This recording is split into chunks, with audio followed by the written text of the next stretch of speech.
মৰমৰ ছাত্ৰ-ছাত্ৰীসকল তোমালোকক মোৰ চেনেললৈ স্বাগতম জনাইছো। আজিৰ এই ভিডিঅ'তে তোমালোকৰ পঞ্চম শ্ৰেণীৰ আমি আৰু আমাৰ পৰিৱেশ পাঠ্যপুথিৰ ৩ নম্বৰ পাঠ বতৰ নামৰ যেটো পাঠ আছে এই বতৰ নামৰ পাঠটিৰ অনুশীলনীত যিবোৰ প্ৰশ্ন দিয়া আছে সেই প্ৰশ্নসমূহৰ উত্তৰ আজি এই ভিডিঅ'টোৰ যোগেদি তোমালোকলৈ আগবঢ়াইছো। পৰাচোন প্ৰথমে আমি তোমালোকৰ এই বতৰ পাঠটিৰ অনুশীলনীত কি প্ৰশ্ন দিয়া আছে প্ৰথমে আমি এবাৰ চাই লওঁ। তোমালোকৰ অনুশীলনীত প্ৰথম 1 নম্বৰ প্ৰশ্নটো দিয়া আছে উত্তৰ লিখা। ক নম্বৰ বতৰ বুলিলে কি বুজা? খ ঋতু কেইটা আৰু কি কি? গ বতৰৰ আগজাননী মানে কি? ঘ বতৰৰ তথ্যপাতি দিয়া তিনিবিধ সঁজুলিৰ নাম। ঙ কোনটো বিভাগে গোটেই দেশখনৰ বাবে বতৰৰ আগজাননী প্ৰস্তুত আৰু প্ৰচাৰ কৰে? ইয়াত মুঠ 5টা প্ৰশ্ন দিয়া আছে। এই 5টা প্ৰশ্নৰ উত্তৰ তোমালোকক লিখিবলৈ দিছে। বৰাচোন প্ৰথমে আমি এই 5টা প্ৰশ্নৰ উত্তৰ কি হ'ব আমি চাই লওঁ। তোমালোকৰ প্ৰথম যেটো প্ৰশ্ন ক নম্বৰ বতৰ বুলিলে কি বুজা? ইয়াৰ উত্তৰ তোমালোকে লিখিবা বতৰ বুলিলে বিভিন্ন সময়ত বায়ুমণ্ডলৰ অৱস্থাৰ সালসলনি হোৱা পৰিস্থিতিকে বুজোৱা হয়। যেনে দিনৰ ভাগত সাধাৰণতে গৰম, ৰাতি ঠাণ্ডা পৰে, কেতিয়াবা বতাহ বলে, কেতিয়াবা বৰষুণ, কেতিয়াবা ধুমুহা গাজনি আদিও আহে। বায়ুমণ্ডলৰ এনে একোটা পৰিস্থিতিয়ে বতৰৰ সৃষ্টি কৰে। তোমালোকে বতৰ বুলিলে কি বুজায় এই প্ৰশ্নটোৰ উত্তৰত এইটো লিখিবা। নেক্সট খ নম্বৰ তোমালোকৰ প্ৰশ্ন আছিল যে ঋতু কেইটা আৰু কি কি? তোমালোকে জানা ঋতু কেইটা? 6টা নহয়নে? ইয়াৰ উত্তৰত লিখিবা ঋতু 6টা। সেইবোৰ হ'ল ক্ৰমে গ্ৰীষ্ম, বৰ্ষা, শৰৎ, হেমন্ত, শীত আৰু বসন্ত। নেক্সট গ নম্বৰ তোমালোকৰ প্ৰশ্ন আছিল যে বতৰৰ আগজাননী মানে কি? ইয়াৰ উত্তৰ লিখিবা বতৰৰ বিষয়ে আগতীয়াকৈ দিয়া জাননীক বতৰৰ আগজাননী বা বতৰৰ আগলি বতৰা বোলে। বতৰৰ আগজাননী বা বতৰৰ আগলি বতৰা বুলিও কোৱা হয়। ৰেডিঅ', দূৰদৰ্শন, ইণ্টাৰনেট আদিৰ জৰিয়তে বতৰৰ আগজাননী দিয়া হয় বা বতৰৰ আগজাননী লাভ কৰিব পাৰি। তোমালোকৰ যদি প্ৰশ্ন আহে যে বতৰৰ আগজাননী মানে কি, তোমালোকে ইয়ালৈকে লিখিলেই হ'ব, এইখিনি নেলাগে। আৰু যদি প্ৰশ্ন এনেকুৱা আহে, তোমালোকৰ এটা প্ৰশ্ন আছে ইয়াৰ পিছলৈ তোমালোকে পাবাই যে যদি প্ৰশ্ন এনেকুৱা দিয়ে যে বতৰৰ আগজাননী আমি কি মাধ্যমৰ জৰিয়তে লাভ কৰিব পাৰো, তেতিয়াহ'লে তোমালোকে ৰেডিঅ', দূৰদৰ্শন, ইণ্টাৰনেট এইবোৰ লিখিবা। তোমালোকৰ ঘ নম্বৰ প্ৰশ্ন আছিল বতৰৰ তথ্যপাতি দিয়া তিনিবিধ সঁজুলিৰ নাম। বতৰৰ তথ্যপাতি দিয়া তিনিবিধ সঁজুলিৰ নাম কি হ'ব জানানে? ইয়াৰ উত্তৰ লিখিবা বতৰৰ তথ্যপাতি দিয়া তিনিবিধ সঁজুলিৰ নাম হ'ল থাৰ্মোমিটাৰ, ৰেইন গজ আৰু হাইগ্ৰমিটাৰ। ইয়াৰ উপৰিও বেলেগ সঁজুলি আছে। ঙ প্ৰশ্ন কোনটো বিভাগে গোটেই দেশখনৰ বাবে বতৰৰ আগজাননী প্ৰস্তুত আৰু প্ৰচাৰ কৰে? ইয়াৰ উত্তৰ লিখিবা আমাৰ দেশৰ বতৰ বিজ্ঞান বিভাগে গোটেই দেশখনৰ বাবে বতৰৰ আগজাননী প্ৰস্তুত আৰু প্ৰচাৰ কৰে। এইবাৰ 2 নম্বৰ প্ৰশ্নটো চোৱা। তোমালোকৰ 2 নম্বৰ দিছে ক অংশৰ লগত খ অংশ মিলোৱা। এই ক অংশখিনিৰ লগত এই খ অংশ মিলাব লাগিব। প্ৰথম দিছে বায়ুৰ উষ্ণতা, মানে বায়ুৰ উষ্ণতা জোখা সঁজুলি কোনটো? এইফালে সঁজুলিবোৰৰ নাম দিয়া আছে ৰেইন গজ, থাৰ্মোমিটাৰ, এনিমোমিটাৰ আৰু হাইগ্ৰমিটাৰ। আৰু বায়ুৰ উষ্ণতা জোখা সঁজুলিটো আমি জানো সেইটো হৈছে থাৰ্মোমিটাৰ, গতিকে এইটো তোমালোকে ইয়াত মিলাবা। তাৰপিছত বায়ুত থকা জলীয় বাষ্পৰ পৰিমাণ, এইটো হৈছে হাইগ্ৰমিটাৰৰ দ্বাৰা জোখা হয়। আৰু বৰষুণৰ পৰিমাণ ৰেইন গজ নামৰ সঁজুলিৰ দ্বাৰা। আৰু বায়ুৰ গতিবেগ জোখা হয় এই এনিমোমিটাৰ নামৰ যিবিধ সঁজুলি আছে তাৰ দ্বাৰা বায়ুৰ গতিবেগ বা বায়ুৰ যিটো স্পীড সেইটো জোখা হয়। এইখিনি তোমালোকে এই ধৰণে মিলাই ল'বা। নেক্সট 3 নম্বৰ তোমালোকৰ প্ৰশ্ন দিয়া আছে খালী ঠাই পূৰ কৰা। 4টা খালী ঠাই দিয়া আছে, এইখিনি পূৰ কৰিব লাগে। প্ৰথম ক নম্বৰ দিছে গৰম দিনত পাতল ডেছ কাপোৰ পিন্ধিবলৈ বৰ আৰামদায়ক। এতিয়া গৰম দিনত কেনেকুৱা কাপোৰ পিন্ধিবলৈ আমি আৰাম পাওঁ বা আৰামদায়ক হয়, আৰু সেয়া হৈছে কপাহী কাপোৰ। খালি ঠাইটো তোমালোকে কপাহী লিখিবা যাক আমি ইংৰাজীত কটন বুলি কওঁ কটনৰ কাপোৰবোৰ পিন্ধিবলৈ আমাৰ আৰাম লাগে আমাৰ গৰম দিনত নেক্সট খ নম্বৰ বতাহৰ দিশ জুখিবলৈ ডেছ নামৰ সঁজুলি ব্যৱহাৰ কৰা হয় বতাহৰ দিশ জুখিবৰ কাৰণে কোন দিশত বতাহ বলিছে সেই দিশটো জুখিবৰ কাৰণে ব্যৱহাৰ কৰা সঁজুলিবিধৰ নাম তোমালোকে জানানে সেই সঁজুলিবিধৰ নাম হৈছে দিকদৰ্শীসূচক সঁজুলি এই খালি ঠাইটো তোমালোকে দিকদৰ্শীসূচক লিখিবা যাক ইংৰাজীত উইণ্ড ভেন বুলি কোৱা হয় বতাহৰ দিশ জুখিবলৈ এই দিকদৰ্শীসূচক বা উইণ্ড ভেন নামৰ সঁজুলিবিধ ব্যৱহাৰ কৰা হয় নেক্সট গ নম্বৰ বায়ুমোজা বতাহৰ ডেছ আৰু ডেছ নিৰ্ণয় কৰিবলৈ ব্যৱহাৰ কৰা হয় বায়ুমোজা বতাহৰ কি নিৰ্ণয় কৰিবলৈ ব্যৱহাৰ কৰা হয় তোমালোকে জানানে বায়ুমোজা বতাহৰ যি গতিবেগ বা স্পীড হেতু নিৰ্ণয় কৰিবলৈ ব্যৱহাৰ কৰা হয় গতিকে প্ৰথম খালি ঠাইটো তোমালোকে লিখিবা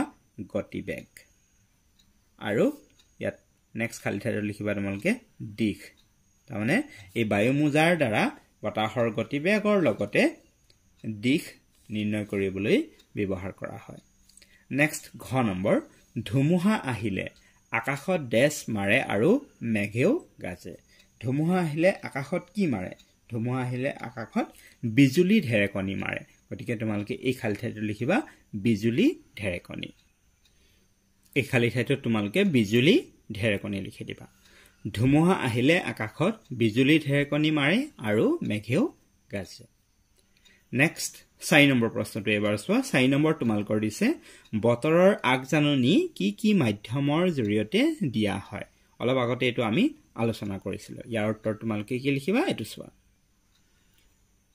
বতৰৰ আগজাননী ৰেডিঅ' দূৰদৰ্শন বাতৰি কাকত ইন্টাৰনেট আদি মাধ্যমৰ জৰিয়তে দিয়া হয় তো এইখিনি লিখি লবা নেক্সট তোমালোকৰ 5 নম্বৰ প্ৰশ্নটো কি আছে 5 নম্বৰ প্ৰশ্নটো আছে সমুটুকা লিখা হয়নে তোমালোকে যদি কিতাপত চোৱা সমুটুকা লিখা আছে তাত মোট 5টা দিয়া আছে ৰেইন গজ কৃত্ৰিম উপগ্ৰহ বতৰ বিজ্ঞান কেন্দ্ৰ খৰাং বতৰ আৰু ফৰকাল বতৰ এই কেইটা নহয়নে 5টা দিয়া আছে বলা এতিয়া আমি এই সমুটুকা কেইটা কেনেকৈ লিখিব লাগে আমি চাই লওঁ প্ৰথম ৰেইন গজ ক নম্বৰ ৰেইন গজৰ বিষয়ে তোমালোকে এই ধৰণে লিখিবা ৰেইন গজ হৈছে বৰষুণৰ পৰিমাণ জুখিবলৈ ব্যৱহাৰ কৰা এবিধ সঁজুলি নহয়নে ৰেইন গজ কি ৰেইন গজ হৈছে বৰষুণৰ পৰিমাণ জুখিবলৈ ব্যৱহাৰ কৰা এবিধ সঁজুলি এই সঁজুলিবিধ মুকলি ঠাইত ৰখা হয় যাতে বৰষুণৰ সঠিক পৰিমাণ জুখিব পাৰি বতৰ বিজ্ঞান কেন্দ্ৰই এই সঁজুলিবিধ ব্যৱহাৰ কৰি জনসাধাৰণক বৰষুণৰ বিষয়ে সঠিক তথ্য দিয়ে এই ধৰণে ৰেইন গজৰ বিষয়ে তোমালোকে লিখিবা খ নম্বৰ কৃত্ৰিম উপগ্ৰহ যাক ইংৰাজীত কোৱা হয় আৰ্টিফিচিয়েল স্যাটেলাইট কৃত্ৰিম উপগ্ৰহ সম্পৰ্কে এই ধৰণে লিখিবা কৃত্ৰিম উপগ্ৰহসমূহ পৃথিৱীৰ চাৰিওফালে ঘূৰি থাকে আৰু তাত থকা কেমেৰাৰে বায়ুমণ্ডলত থকা ডাৱৰৰ আৱৰণ বতাহৰ দিশ বেগ আদিৰ স্পষ্ট ছবি পৃথিৱীত থকা বতৰ বিজ্ঞান কেন্দ্ৰলৈ পঠিয়ায় তদুপৰি অৰণ্য মৰুভূমি বৰফাবৃত অঞ্চল আদি দুৰ্গম অঞ্চলৰো বতৰৰ তথ্য দিয়ে যাৰ ফলত বতৰ বিজ্ঞান কেন্দ্ৰই বতৰৰ আগজাননী প্ৰস্তুত কৰিব পাৰে নেক্সট গ নম্বৰ তোমালোকৰ যি বতৰ বিজ্ঞান কেন্দ্ৰ আছিল তাৰ বিষয়ে লিখিবা এই ধৰণে বতৰ বিজ্ঞান কেন্দ্ৰই বিভিন্ন সঁজুলি ব্যৱহাৰ কৰি বতৰৰ আগজাননী প্ৰস্তুত আৰু প্ৰচাৰ কৰে ৰেডিঅ' দূৰদৰ্শন বাতৰি কাকত আৰু ইন্টাৰনেটৰ জৰিয়তে বতৰ বিজ্ঞান কেন্দ্ৰই বতৰৰ আগজাননী দিয়ে ইয়াৰ ফলত খেতিয়ক জাহাজৰ নাবিক বৈমানিক বা বিমান চালক সাগৰত মাছ মৰা মাছমৰীয়া পৰ্বতাৰোহণকাৰী আদি ব্যক্তিসকলৰ বিশেষভাৱে সহায় হয় নেক্সট ঘ নম্বৰ আছিল তোমালোকৰ খৰাং বতৰ সম্পৰ্কে এই ধৰণে লিখিবা বহুদিন ধৰি বৰষুণ নিদিলে বৰষুণৰ অভাৱত বতৰ শুকান হৈ পৰে আৰু ঠায়ে ঠায়ে মাটিত চিৰাল ফাট মেলে এনে বতৰকে খৰাং বতৰ বা শুকান বতৰ বুলি কোৱা হয় উঙ নম্বৰ ফৰকাল বতৰ সম্পৰ্কে এই ধৰণে লিখিবা যেতিয়া আকাশত ডাৱৰ নাথাকে তেতিয়া আকাশখন ফৰকাল হৈ থাকে সাধাৰণতে পুৱা আৰু আবেলি বতৰ অলপ ঠাণ্ডা থাকে যদিও দুপৰীয়া তুলনামূলকভাৱে গৰম বেছি হয় এনেকুৱা বতৰকে ফৰকাল বতৰ বুলি কোৱা হয় সাধাৰণতে আহিন কাতি মাহৰ শৰৎ কালত বতৰ ফৰকাল হয় ফৰকাল বতৰত সকলো ধৰণৰ কাম কাজ কৰিবলৈ সুবিধা হয়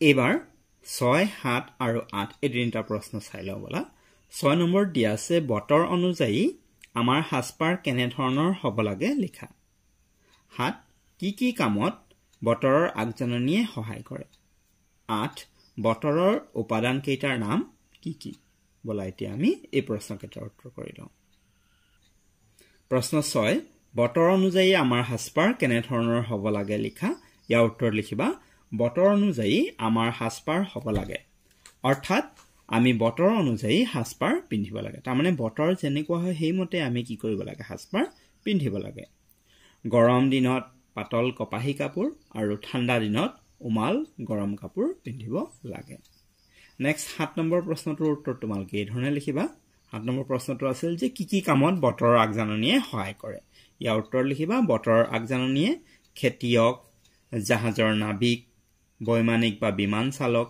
সাগৰত মাছ মৰা মাছমৰীয়া পৰ্বতাৰোহণকাৰী আদি ব্যক্তিসকলক তেওঁলোকৰ কামৰ পৰিকল্পনা কৰাত সহায় কৰে নেক্সট লাষ্ট প্ৰশ্ন তোমালোকৰ আছিল যে বতৰৰ উপাদান কেইটাৰ নাম কি ইয়াৰ উত্তৰ লিখিবা বতৰৰ উপাদান কেইটাৰ নাম হ'ল বায়ুমণ্ডলৰ উষ্ণতা চাপ বতাহৰ দিশ আৰু বেগ বৰষুণৰ পৰিমাণ মেঘৰ উপস্থিতি বায়ুমণ্ডলত থকা বা বায়ুত থকা জলীয় বাষ্পৰ পৰিমাণ আদি এইবোৰ হৈছে বতৰৰ উপাদান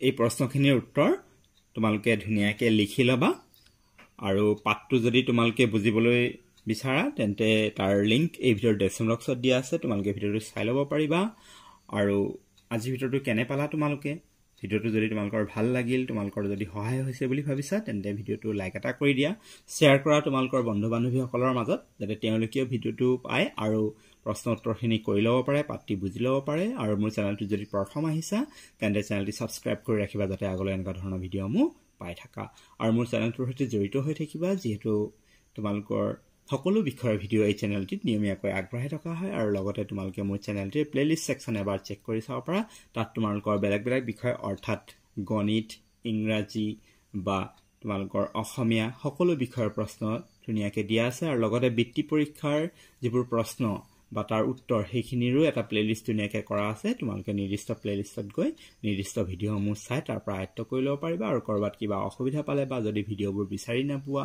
বা লিংকবোৰ যদি তোমালোকে উলিয়াই ভিডিঅ' চাব নাজানা তেন্তে তোমালোকে মোক কমেন্ট যোগে জনাব পাৰা বা মোক হোৱাটছআপ যোগে জনাব পাৰা মোৰ হোৱাটছআপ নম্বৰ হৈছে 7086618134 ইয়াৰ নেক্সট ভিডিঅ'ত ইয়াৰ নেক্সট যিটো পাঠ আছে তোমালোকৰ জীৱন ধাৰণৰ প্ৰণালী এই পাঠটিৰ বুজোৱাৰ লগতে ইয়াৰ যিখিনি অনুশীলনী প্ৰশ্ন আছে এই প্ৰশ্নসমূহৰ উত্তৰ তোমালোকৰ বাবে লৈ আহিম গতিকে তোমালোকে চেনেলটোৰ সৈতে জড়িত হৈ থাকিবা আৰু সেই ভিডিঅ'টিৰ লিংক তোমালোকক মই এই ভিডিঅ'ৰ ডেছক্ৰিপশ্যন বক্সতে দি দিম আজি ভিডিঅ'টো চোৱাৰ বাবে ধন্যবাদ